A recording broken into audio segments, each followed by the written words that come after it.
আমার সকল প্রিয় ছাত্রছাত্রীকে জানাই আমার চ্যানেলের তরফ থেকে স্বাগতম। তো স্টুডেন্ট, আজকে আমি আলোচনা করব তোমরা যারা নর্থ বেঙ্গল ইউনিভার্সিটির আন্ডারে পড়াশোনা করছো, তোমাদের সিবিসিএস 4th সেমিস্টারের স্টুডেন্ট যারা আছো, তোমাদের যাদের রয়েছে শেখ হিস্ট্রি, তোমাদের জন্য আজকের এই ভিডিওটি অতি গুরুত্বপূর্ণ।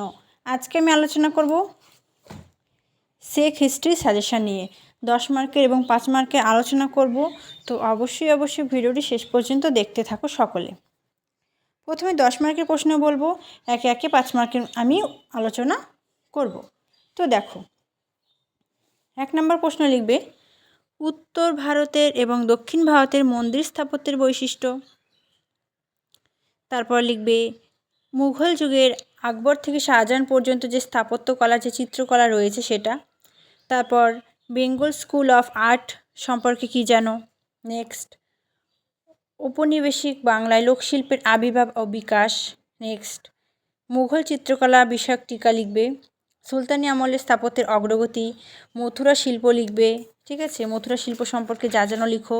তারপর মুঘলদের অধীনে চিত্রকলার অভ্যন্তরীণ যে দৃশ্য এবং প্রকৃতির ধরন সম্পর্কে বিস্তারিতভাবে আলোচনা করো। তারপর পল্লব শিল্প ও স্থাপত্য সম্পর্কে একটা আলোচনা করবে। তো মোটামুটি এখান থেকে কমন পেয়ে যাবে। 5 মার্কের প্রশ্ন যেমন গান্ধার শিল্প, মৌর্যের অধীনে স্তূপ ও স্থাপত্যের বৈশিষ্ট্য, মধ্যযুগীয় ভাস্কর্য, মন্দির শিল্প স্থাপত্য, রাজস্থান চিত্রকলা, আর রাজস্থানী অথবা পাহাড়ির মধ্যে একটি পড়লে হবে, পাহাড়ি আর রাজস্থান, পাহাড়িটা একটু বেশি ভালো করে পড়বে। যামিনী রায় সম্পর্কে টিকা লিখবে। পাল যুগের চিত্রকলার যে ও পুঁথি সম্পর্কে, প্রাগৈতিহাসিক প্রস্তর শিল্পের প্রধান বৈশিষ্ট্য। তারপরে ঔপনিবেশিক বাংলা লোকশিল্পের যে বিবরণ রয়েছে সেই লোকশিল্পের বিবরণটা একটু ভালো করে।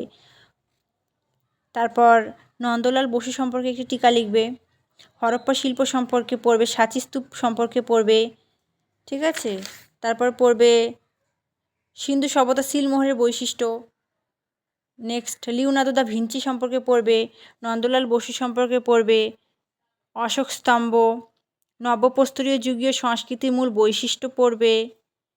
তো মোটামুটি এই প্রশ্নগুলি পড়লে কিন্তু এখান থেকে কমন পেয়ে যাবে।